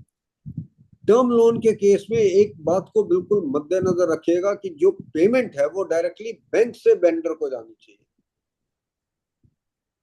दूसरा, आपने ये देखना कि जो एसेट एक्वायर करनी थी, अगर फिलिप्स की कोई चीज एक्वायर करनी थी तो फिर गॉडरेज की नहीं कर सकते, गॉडरेज की करनी थी तो फिलिप्स की नहीं कर सकते। Let's be clear so far as that part is concern. So what is important is that somewhere or the other I have to be clear as to what in the case of term loan I have to see. Term loan के अंदर asset creation मुझे check करनी है, मुझे ये देखना कि payment सीधी vendor को गई है, मुझे ये देखना कि इसकी जो टर्म्स ऑफ रीपेमेंट है वो कंप्लाई हो रही है या नहीं हो रही, और अगर नहीं हो रही तो इन एनी केस अगर अकाउंट में एनपीए होना तो एनपीए हो जाएगा in any case. But the important aspect is in the case of the cash credit account. Cash credit में बहुत दिक्कत है, बहुत झमेले। कैश क्रेडिट अकाउंट आपको ऐसे बहुत मिलेंगे जिसमें 8 एंट्रीज होंगी साल की, जिसमें 8 एंट्री साल की क्या होंगी, हर क्वार्टर के एंड पे इंटरेस्ट डेबिटेड, इंटरेस्ट रिसीव्ड। हर क्वार्टर के एंड पे 2 एंट्रीज मिलेंगी हर क्वार्टर पे। आपने जो कैश क्रेडिट दिया हुआ है किस लिए दिया हुआ है, to run the operations. Cell भी इसमें आनी चाहिए और परचेजेस भी जो है इससे जानी चाहिए, खर्चे भी इससे जाने चाहिए। आपने कोई टर्म लोन नहीं दिया हुआ उसको कैश क्रेडिट की फॉर्म में, और अगर वो कैश क्रेडिट ऑपरेट नहीं कर रहा है, अगर वो कैश क्रेडिट में डेबिट क्रेडिट नहीं आ रहे, तो इसका मतलब ये कि बिजनेस चल भी रहा है या नहीं चल रहा मुझे नहीं मालूम। सीधी सी बात इतनी है। अगर आपको कोई ऐसे कैश क्रेडिट अकाउंट्स मिलते हैं जिसमें कि सिर्फ 8 एंट्रीज आती हैं, उनको जितने गौर से आप देख सकते हैं देख लीजिए कि पहली बार इसको पैसा कब दिया था और क्यों दिया था। अगर इसको स्टॉक परचेज के लिए दिया था और उसके बाद इसने कुछ किया ही नहीं, तो वो तो स्टॉक तो जीरो हो चुका होगा या स्टॉक ऑब्सोलीट हो चुका होगा, उसकी कोई वैल्यूएशन नहीं होगी। हाँ, ये हो सकता है कि ये अकाउंट कंसोर्शियम का हो, कंसोर्शियम की लिमिट यहाँ पे थी, वो क्रेडिट्स दे रहा दूसरे बैंकों को, उसमें मुझे कोई इतनी दिक्कत नहीं, वो आपको वेरीफाई करना पड़ेगा। कैश क्रेडिट अकाउंट्स में आपको ऐसे अकाउंट मिलेंगे जिसमें प्रॉफिट एंड लॉस अकाउंट तो पार्टी का दिखा रहा होगा कि इसकी टर्नओवर 5 करोड़ है, और मेरे यहाँ पे क्रेडिट जो आ रहे हैं कैश क्रेडिट अकाउंट में वो 50 लाख के, तो भैया बाकी 4.5 करोड़ रुपया कहाँ गया, that I will have to verify ना। वो 4.5 करोड़ कहाँ गया? अगर उसकी सेल 5 करोड़ की थी तो 4.5 करोड़ रुपए इसमें आना चाहिए ना। बाकी भी 4.5 करोड़ नहीं आएगा, to the extent of debtors छोड़ दीजिए, पर अगर पिछले साल के डेटर्स हैं वो इस साल रियलाइज होंगे तो भी उतना ही आएगा बेसिकली।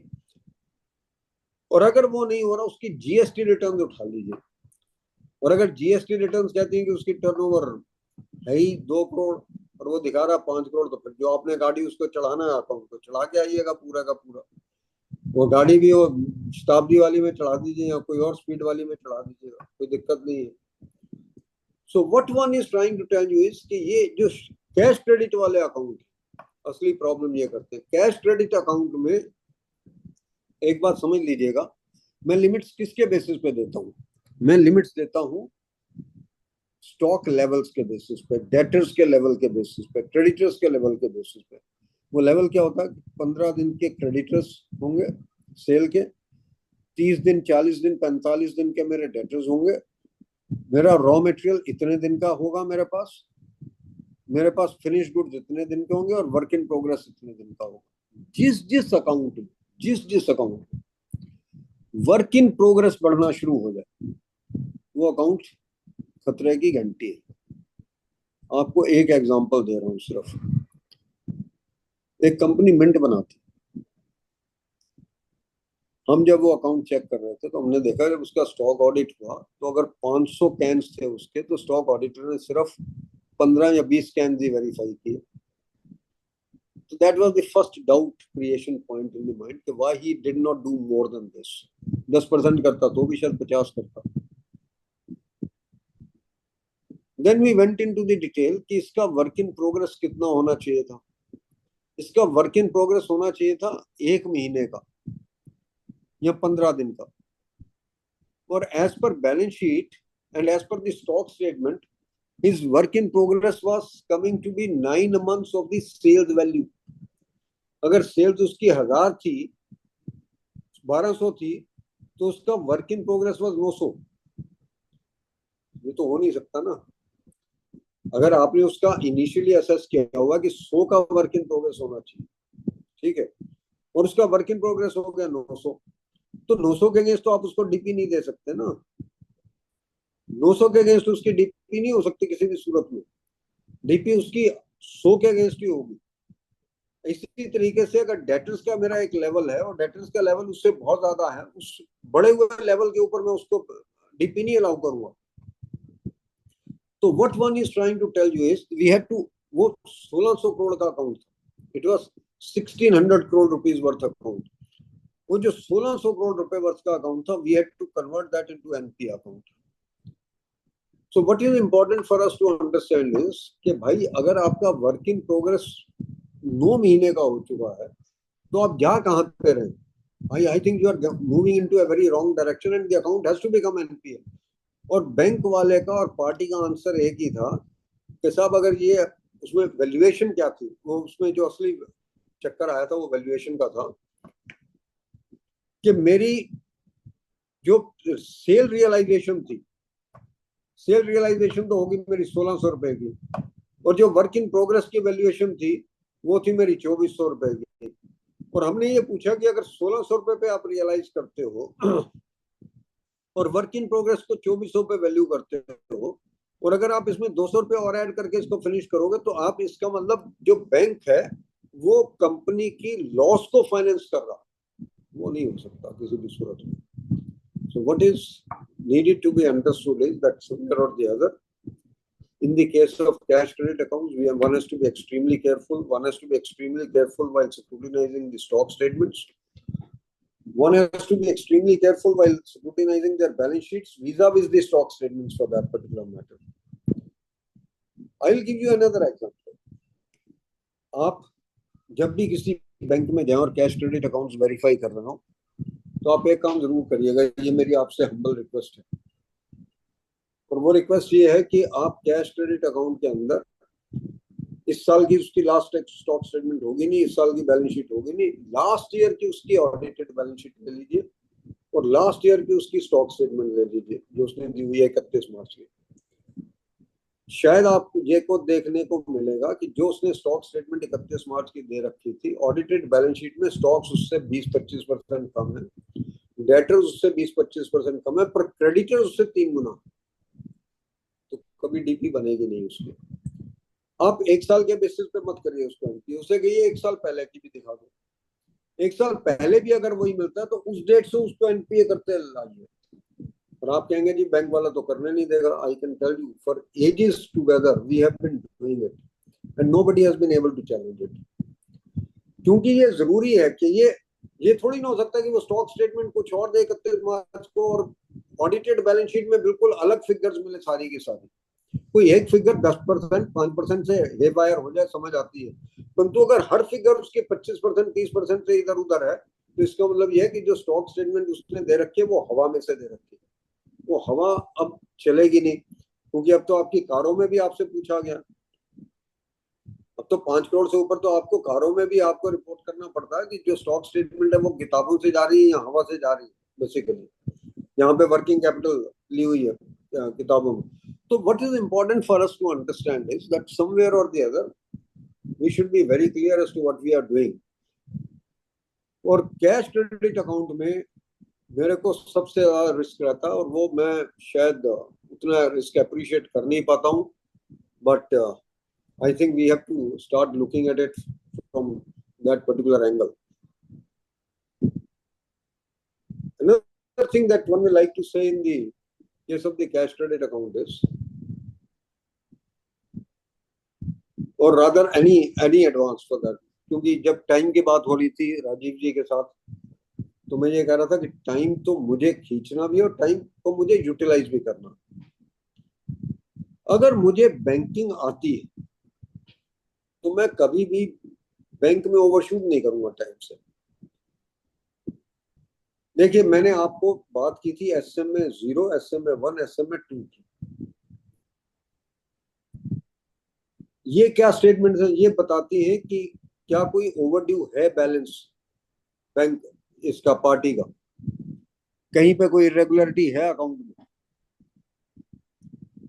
31 दिसंबर 24 की जाके उससे SMA 0, SMA 1, SMA 2 ले लीजिएगा बैंक मैनेजर से. 31 दिसंबर 24. फिर मैं आपको रिपीट कर रहा हूं. अगर उसमें ये आपको नजर आता है कि 20 अकाउंट्स में 31 दिसंबर को ओवरड्यू था बैलेंस, बाकी अकाउंट्स में नहीं था,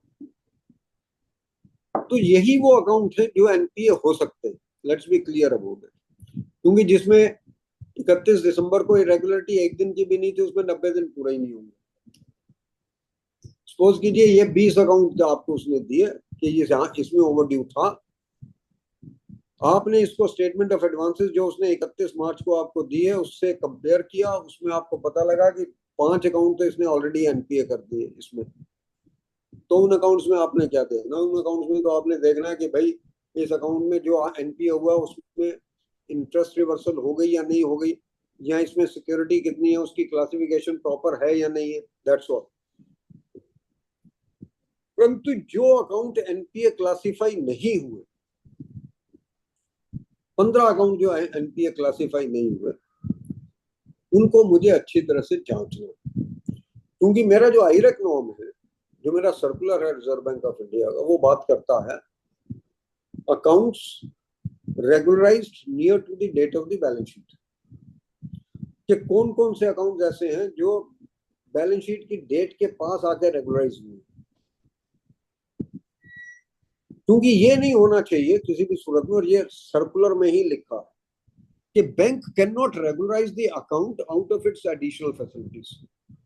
सपोज कीजिए कैश क्रेडिट अकाउंट रेगुलर हो रहा है, एनपीए हो जाएगा, आपने उसको कहा बिल ले आ भैया, मैं बिल की फैसिलिटी तुझे डाउट दे देता हूँ, और बिल डिस्काउंट करके आपने क्रेडिट कर लिया. आप अपने ही पैसे से उस अकाउंट को रेगुलराइज नहीं कर सकते. The funds have to come out of the genuine sources of the party. और अगर कोई ऐसा अकाउंट मिले तो उसको एनपीए क्लासिफाई कर दीजिए. ये भी नहीं हो सकता कि आपने अपनी ब्रांच से किसी और अकाउंट से पैसा ट्रांसफर किया और पैसा ट्रांसफर करके इस अकाउंट को 31 मार्च को रेगुलराइज कर दिया और 31 मार्च के बाद दोबारा इसको डेबिट किया और उसको क्रेडिट कर दिया. अगर कोई ऐसा मिल जाए तो फिर जो लिखना हो अकाउंट में लिख के आइएगा, एनपीए ही मत करिएगा उसको, because that only shows the fraudulent nature of the branch manager also, for that matter, to suppress the NPA level. So what is important for me to understand is कि अगर मुझे ये पता हो कि ओवरड्यू अकाउंट्स 31 दिसंबर को कितने थे, तो मुझे बिल्कुल क्लियर होगा कि मुझे कौन कौन से अकाउंट्स चेक करने हैं. क्योंकि उसके बाद तो वही अकाउंट एनपीए हो सकता है जिसमें कि फ्रॉड हो गया हो. फ्रॉड हो गया तो उसमें दिनों की बात नहीं होती, या जिसमें सब्सटेंशियल रिजर्व ऑफ सिक्योरिटी हो गया हो, वो अकाउंट एनपीए होगा 50% से ज्यादा की सिक्योरिटी. पर ओवरड्यू के बेसिस पे सिर्फ वही अकाउंट एनपीए हो सकता है जिसमें कि 31 दिसंबर को ओवरड्यू अमाउंट था, नहीं तो अकाउंट एनपीए नहीं हो सकता. It's very clear so far as that part is concerned. Sir ये ओवरड्यू, सर एक पूछना था सर, ये ओवरड्यू ईयर एंड मतलब जैसे दिसंबर से बात आ रही है 90 डेज, तो ये ईयर एंड भी देखना है या अब तो सर एनपीए ईयर एंड पे ओवरऑल तो आप 31 दिसंबर को ही देखेंगे ना. नहीं वैसे तो 31 मार्च को, मार्च में बीच में भी जैसे एनपी तो हो ही सकता है ना सर, अकाउंट ओवरड्यू अगर चल रहा होगा. नहीं, अगर ओवरड्यू अकाउंट चल रहा नहीं साल के दौरान अगर 90 दिन से ऊपर है तो सिस्टम ऑटोमेटिकली उसको एनपीए क्लासिफाई कर देगा.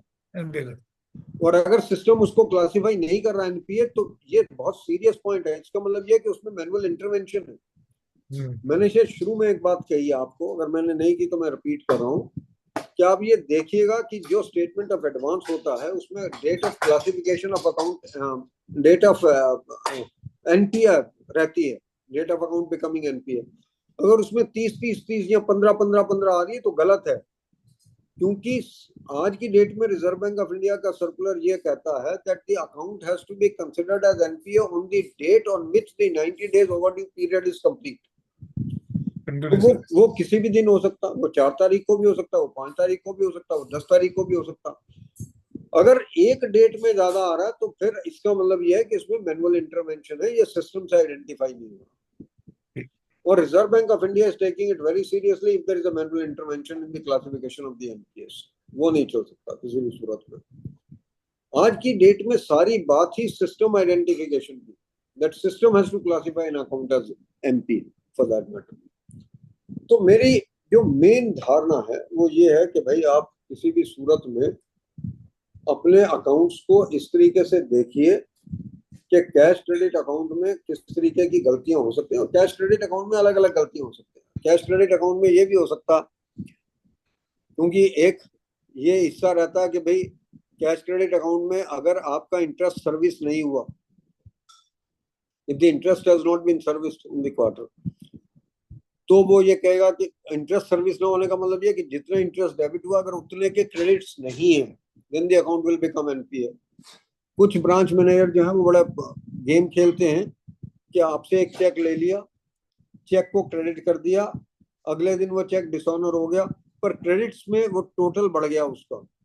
तो जहां जहां पे डिसऑनर्ड चेक है उस डिसऑनर्ड चेक्स को आप एक्सक्लूड कर दीजिए for the purpose of the credits,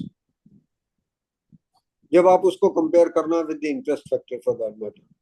तो ये आपको मान के चलना पड़ेगा what is required to be done in those cases.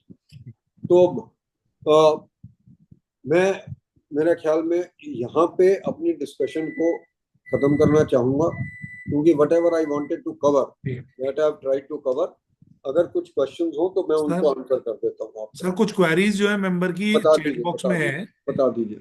हाँ कुछ क्वेरीज चैट बॉक्स में मैं रीड कर देता हूँ अगर आप बता दीजिए। हाँ सर, एक हमारे मेंबर ने पूछा है कि ब्रांच मैनेजर सबमिट करते हैं old stock statement at the time of bank audit, when we can do what we can do. क्या मतलब? पुराने स्टॉक स्टेटमेंट दे देते हैं वो, जब पुराने स्टॉक स्टेटमेंट दे देते तो आप पढ़ते हो सकते हैं ना पुराने स्टॉक स्टेटमेंट। देखिए ऐसा है, अगर स्टॉक स्टेटमेंट स्टेगनेंट चल रहा, जो 4 साल जो 2 साल पहले था वही स्टॉक आज है, तो ये तो यार मेरी एबिलिटी होनी चाहिए ना to scrutinize that. Yes sir. और फिर बेसिकली क्या है कि जो स्टॉक स्टेटमेंट आता है आज की डेट में वो सिस्टम में फीड करना पड़ता है, उस डेट में वो फीड हुआ या नहीं हुआ, that is important, that will be more important. Sir एक जो आपने लिया भी था, एक मेंबर पूछ रहे हैं कि कैश क्रेडिट अकाउंट में बहुत कम ट्रांजैक्शन है, फ्यू ट्रांजैक्शन है क्रेडिट और डेबिट बोथ साइड, और जबकि उसकी जो टर्नओवर है वो जो बता रहा है वो काफी ज्यादा है, तो वो तो क्या कैश नहीं में होगी। थोड़ी ना डील कर रहा। अगर ऐसा कोई केस है और आसपास आपके है तो उसके जाके वेरीफाई करके आइए। वो कह रहे सेल परचेज उसकी ज्यादा है, तो ऐसे में क्या करें? वो अकाउंट एनपीए मिलेगा आपको अल्टीमेटली मिलेगा। और एक मेंबर ने सर पूछा हमारे Pawan ji, non corporate borrower account should be registered with the CERSAI, और if not then unsecured loan. देखिए इससे अनसिक्योर्ड लोन का तो कोई लेना देना नहीं। अनसिक्योर्ड लोन तो ये है कि भाई सिक्योरिटी है या नहीं है। सिक्योरिटी किसी भी फॉर्म में हो सकती है, सरसाई की रजिस्ट्रेशन से सिक्योरिटी में फर्क नहीं पड़ेगा आपको। और एक तो इन्होंने how to check agriculture advance interest mention बोला है, तो वैसे तो हमने बड़ा सिंपल है। एग्रीकल्चर एडवांस का एक थंब रूल दे रहा हूँ आपको। जिस दिन आपको एग्रीकल्चरल एडवांस दिया गया, अगर उसके 3 साल के अंदर अंदर पेमेंट नहीं आई, अगर 36 महीने से ऊपर ड्यू हो चुका है, please classify that account as NPA irrespective of anything. ठीक सर। अगर एमओसी ब्रांच मैनेजर फीड नहीं करवा रहे हैं, इसका तो मैंने जवाब दे दिया आपको। कर दिया जाए। मैं तो आपको इसका जवाब दे दिया कि ऑफिस में आइए, ऑफिस में आके लेटर बनाइए, एमओसी बनाइए, सेंट्रल ऑडिटर को भेज दीजिए, ब्रांच मैनेजर को भेज दीजिए, जोनल मैनेजर को भेज दीजिए, सेंट्रल ऑफिस को भेज दीजिए। ये पूछ रहे sir whether the value of stock और book debt should be change every month on CERSAI portal. ये क्वेश्चन आंसर करने का मुझे लगता नहीं कि कोई औचित्य है, क्योंकि आप जिस डेट में आपके पास स्टॉक स्टेटमेंट आएगी आपने उसको फीड करना है, और अगर आपकी सिक्योरिटी है और आपने सरसाई में अगर वो डिस्क्लोज करनी है तो आप कर दीजिए उसको बेसिकली। एक सर एक लास्ट है, उन्होंने पूछा सेंट्रल स्टेशनरी ऑडिटर सी का letter from SBA as per SA, तो कैन वी सी का similar letter from concurrent auditor? क्या हम कॉन्करेंट ऑडिटर से ले सकते हैं? ये क्या लेटर ले रहे हो आपसे? मेरे ख्याल से तो सर रिप्रेजेंटेशन लेटर टाइप ले रहे होगे ये सर। नहीं नहीं, ऐसा है आपसे वो, देखिए there is a very specific standard that अब तो ऐसे 700 की बात चल रही है ना बेसिकली, जो सारा झगड़ा चल रहा है तो उसमें वो आपको ये कह सकता है ऐसे 600 कि वो आपको ये कह सकता है कि भाई क्या क्या आपने चेक करना है, और वो आपसे ये कह सकता है कि भाई ये बता दो कि आपने ये चेक किया या नहीं किया, और अगर आपने वो चेक नहीं किया है then there is a problem area. But he can definitely take a certification from you that you have checked these particular areas.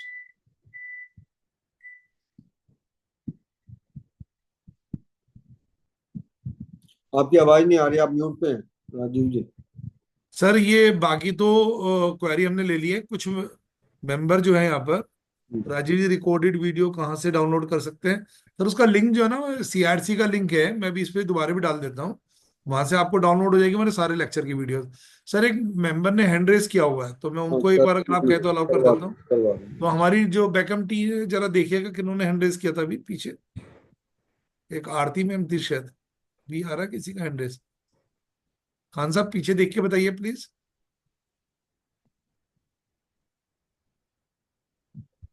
I think उनका अब नहीं है हैंड रेस आ रहा है एक मेंबर का। एक मिनट, चलिए जिसका हैंड रेज आ रहा है उसका मैंने अलाउ कर दिया सर उनको उनको भेज दीजिए। Hand raise. वो अपने आप को अनम्यूट कर लीजिए, अब एक बार आ जाइए।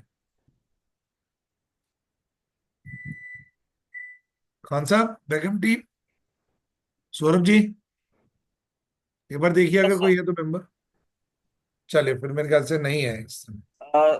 तो सर प्रिया अच्छा आ गए सर, आ गए, एक मेंबर आ गए, प्रिया जी आ गए, प्लीज बोलिए। Loud. Yes yes, CRC team में अलाउ कर दिया आपने इनको? Yes sir, yes sir. या प्रिया जी बोलिए, आप प्लीज अपनी क्वेरी लीजिए, अनम्यूट कर लीजिएगा अपने आप को। आई थिंक वो नहीं देख रहे। पवन कुमार अग्रवाल जी ने हैंड रेज किया, इनको बोल दो, इनको अनम्यूट कर दीजिए। Yes. पवन जी बोलिए। सर पवन जी सर हमारे सर जमशेदपुर से है सर, पवन कुमार सर अग्रवाल जी मेरे ख्याल से सही मैं बोल गुड रहा हूँ इवनिंग तो? सर। नमस्कार नमस्कार नमस्कार जी। सर, ये नमस्कार जमशेदपुर से सर। हमारे अच्छे दोस्त है सर, रीजनल काउंसिल भी भाई साहब ने कंटेस्ट किया हुआ है। तो पवन जी पूछिए प्लीज। जी सर, मैं बोल रहा था कि जैसे कॉर्पोरेट बोरोवर्स में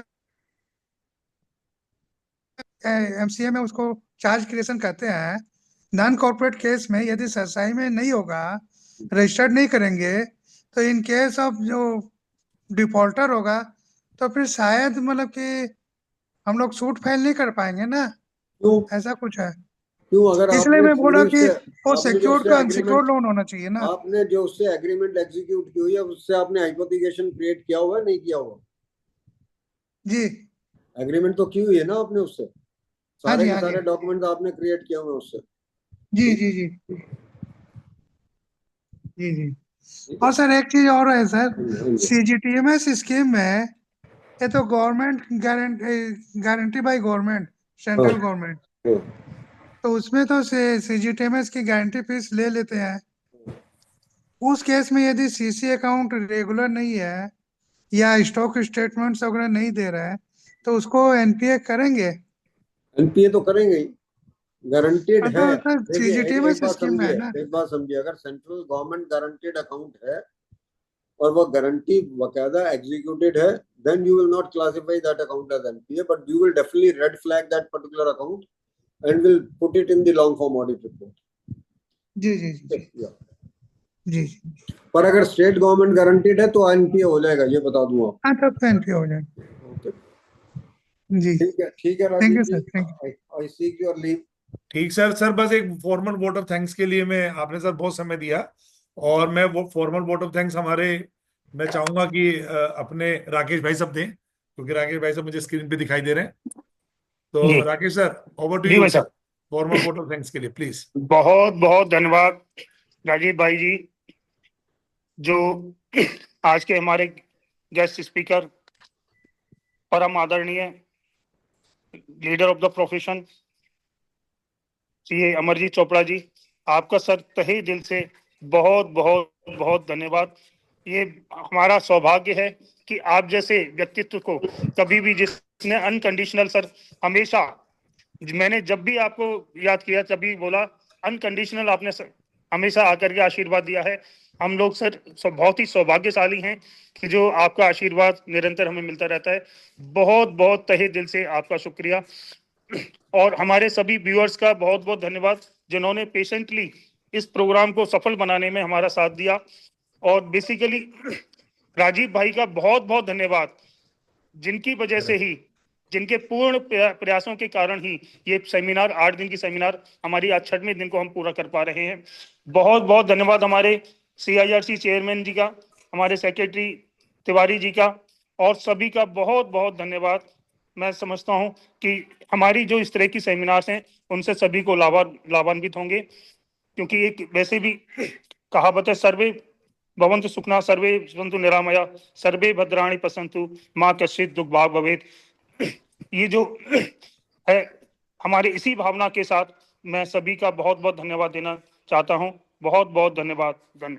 आप अपनी सेहत का ध्यान रखिए बस। धन्यवाद। हाँ बिल्कुल राकेश भाई साहब, ध्यान रखो सेहत का।